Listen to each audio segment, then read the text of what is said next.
간단하게 제가 총평을 할 것이고, 그런 다음에 더 중요한 건 이후에 수능날까지 공부법을 알려드릴 테니까 여러분 잘 활용하면 분명히 도움이 될 겁니다. 자, 우리 중요한 사실 하나만 이야기해 볼게요. 1등급이 지금 엄매 기준으로 81, 그냥 화작이면 91, 그럼 평균 90으로 잡아볼게요. 그러면 1등급이 90이고 2등급 평균 그냥 80으로 잡아보겠습니다. 이렇게. 중요한 포인트는 1등급이 아니고 2등급이 됐어요. 이 등급 간의 점차가 굉장히 많이 벌어졌다는 것이죠. 이거의 이유는 딱 하나거든요.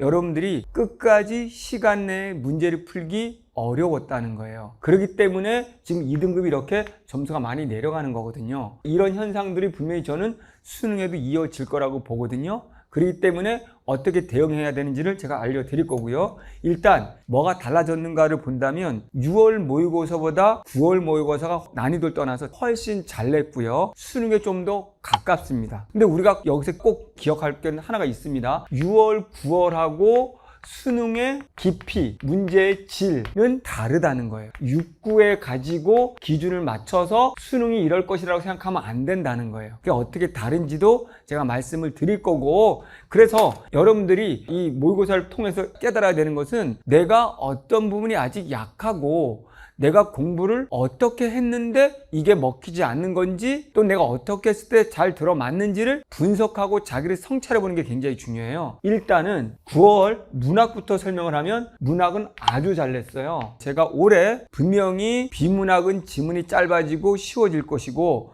문학으로 변별력을 낼 것이다. 문학의 변별력을 내는 방법은 단 하나다. 보기를 좀 더 길고 복잡하고 깊이 있게 낼 것이다. 그래서 딱 들어맞은 게 보기 문제를 굉장히 좀 질이 높게 깊게 냈습니다. 그리고 또 한 가지는 선택지들이 굉장히 길어졌어요. 쉽게 말하면 조건부 서술부가 굉장히 길어졌기 때문에 제가 능히 강조하는 거, 문학은 곧 독해력을 필요로 하는 독서 영역이다. 그러니까 작품을 정리하고 암기하고 내가 주관으로 해석하려고 하면 안 된다라는 걸 딱 들어맞게 낸 것이죠. 그래서 여러분들 문학을 정리 암기하고 뜻풀이 그리고 자료 보고 EBS 달달 암기한 친구들은 풀기가 어려웠을 것이고 시간이 굉장히 오래 걸렸을 겁니다. 그래서 이 보기가 조금 길고 선택지도 길어지면서 문학 푸는 시간이 늘어났어요. 그렇기 때문에 문학 풀 때 시간이 걸리는 건 당연한 겁니다. 이제 문학이라는 게 좀 더 수능에 가까워짐으로써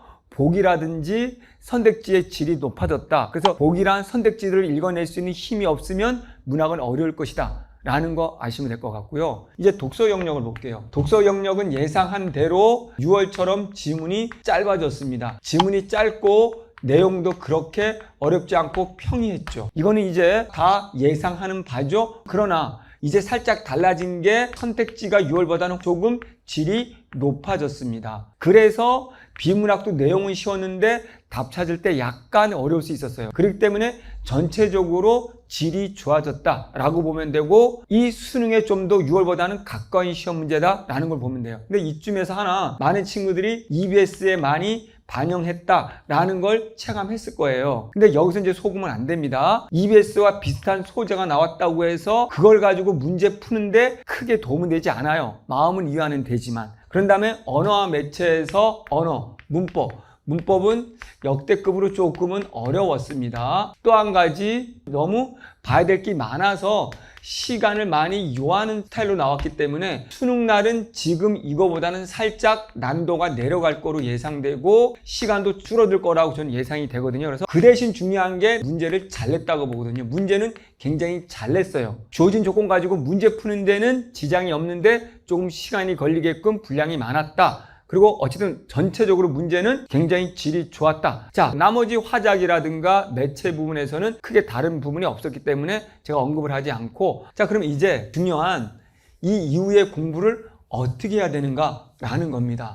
자, 문학부터 제가 설명을 간단하게 해볼게요. 단순히 작품을 정리하고 EBS 이게 나올 거라고 생각해서 암기하고 주어진 자료 프린트를 보고 이런 거는 풀 수 있는 게 아니라는 거예요. 완전히 문학 공부에 변화를 가져와야 돼요. 제가 누누이 강조하지만 보기, 그리고 보기를 자세히 풀어준 선택지, 그래서 보기를 잘 정리해서 구조화시킨 다음에 이 보기의 내용과 선택지의 요 관계를 파악하고, 더 나아가서는 이 선택지 5개의 선택지 간의 논리적 관계, 얘는 플러스를 말하는데 얘는 마이너스를 말하네. 이런 논리적 관계, 기준을 잡고 이 기준 잡은 거로 다른 문제도 접근할 수 있어야 되고, 그런 다음에 지문을 가서 해석하는 것이 아니라 내가 기준 잡은 거로 기준에서 A라고 말했는데 정말 A인지 아니면 not A인지 해석이 아니고 확인하는 작업, 기준에 맞는 걸 확인하는 작업으로 연습을 해야 됩니다. 그럼 이걸 뭘 가지고 연습하는 거냐면, 자, 사설 모의고사는 이런 논리성이 많이 떨어지니까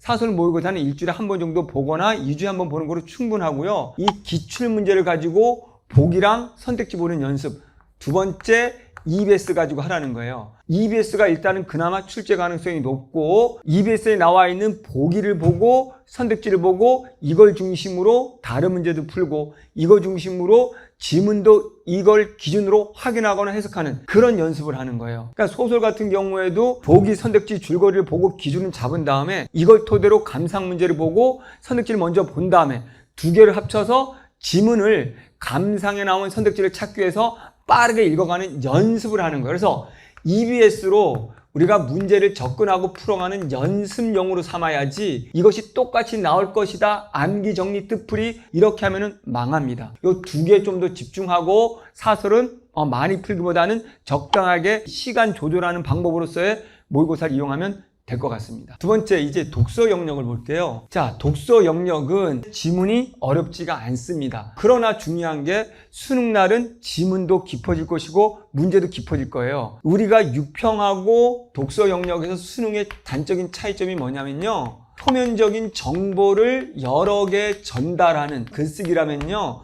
여기는 글쓰기 구조 속에 구조를 가지고 글을 써 내려가는 이런 방식이기 때문에 깊이가 달라요. 분량은 똑같겠지만 이것이 어려운 거예요. 그렇기 때문에 이제 뭘 하게 되냐면, 역시 똑같이 강의를 들을 때 뜻풀이 하나 한 문장 한 문장의 내용 이걸 받아 적고 그걸 복습하는 것이 아니라요, 기출로 공부를 하시고 똑같이 EBS만 하세요. 그랬을 때 기출도 지문 중심으로만 하세요. 어차피 이 문제 안 나오니까 과학기술 지문은 어떻게 쓰여지는구나. EBS도 육구와 수능에서 EBS 반영은 완전히 달라요. 육구는 거의 한 지문에서 30-40% 똑같이 베낀다면 수능에는 비문학에서 약 두세 줄밖에 안 나와요. 그러면 소재가 같다고 하더라도 못 읽어요. 결국은 읽기 능력이 돼야 되는 거거든요. 그래서 EBS도 역시 마찬가지로 문제는 풀지 말고 지문 중심으로 N번 읽고 그 N번을 읽을 때 요약 정리하면서 선별 독해하면서 구조를 정리해보는 연습을 하는 거예요. 이거는 이 구조를 암기하게 한 것이 아니라 이 각 영역별로의 글쓰기를 내가 논리적으로 구조를 맞춰가면서 읽을 수 있는지를 훈련하기 위한 거예요. 문학이든 비문학이든 EBS 내용이 그대로 나올 거라, 이 내용을 알면 내가 풀 수 있을 거라, 이런 생각은 버리세요. 마지막으로, 그래서 비문학 글읽기 방법은 첫 문장을 보고 이어질 문장을 예측을 해야 되고 범주를 잡아야 돼요. 그래서 의문사를 던지는 거예요. 어떻게, 또는 첫 문장 봤을 때 왜, 뭐, 이런 식으로 의문사를 던지고 이 궁금해한 걸 중심으로 해당하는 문장이나 단어를 찾으면서, 그러면 이 궁금한 것이 아니면 중요한 문장이 아니니까 빠르게 넘어가면서 이렇게 내가 선별하면서 독해할 수 있는 능력을 키우는 거예요. 그러면 첫 문장 보고 또 역시 첫 단락을 봤을 때 본론에 앞으로 어떤 순서로 어떤 내용이 나오겠네, 본론에 전개되는 내용이나 순서를 여러분들이 이미 감을 잡고 그것들을 예측하면서 빠르게 정리하면서 읽어가는 거예요. 중요한 건 이제 이후에 가장 중요한 겁니다. 독서도 내가 어떤 걸 가지고 연습하든 간에 뭘 나올 거라 생각하지 말고 뭐가 나오든 내가 논리적으로 빠르게 읽을 수 있는 힘을 키우는 거. 문학도 EBS에서 나왔는지 안 나왔는지 이게 중요한 게 아니고, 보기나 선택지를 봤을 때 어떤 작품도 내가 빠르게 그리고 객관적으로 내 주관을 100% 뺀 상태에서 풀어갈 수 있는 힘, 이걸 키우는 게 중요해요. 이게 수능 본질에 가까운 공부입니다. 여러분, 이렇게 하면은 남은 기간 동안 여러분이 몇 등급이든 상관없이 반드시 1등급으로 갈 수 있으니까 꼭 이렇게 한번 고쳐보시고, 지금 수월 못 봤다고 슬퍼할 시간 없어요. 그 시간에 난 할 수 있어, 저런 논리라면 충분히 하겠네? 라는 생각으로 여러분들이 마음을 바꿔먹고 도전하면 여러분도 충분히 1등을 갈 수 있습니다.